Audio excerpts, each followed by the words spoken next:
Môžem sa ťa spýtať? Čiou náhodou videl si Spidermana?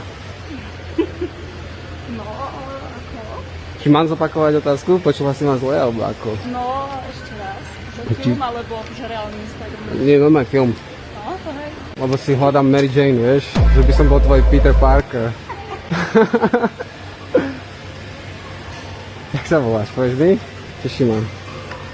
Ja som Kamil. Čo, si na nakupoch? A čo si kúpila? Ukážeš mi? Sa hanbíš za to. Babské veci. No, hej. Nemusíš sa hanbiť, neboj sa. Ja ťa nebudem vôbec zdržovať. Ty si odtiaľto? Tam som ešte nebol, sa mi zdá.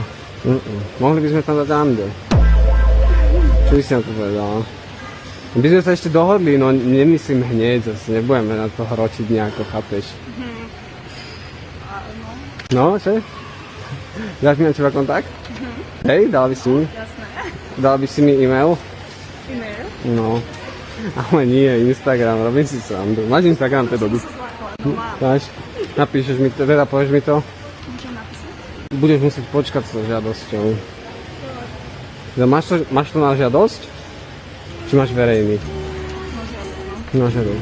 Tak požiadam ťa o sledovanie a možno raz aj o ruku. Čo ty vieš?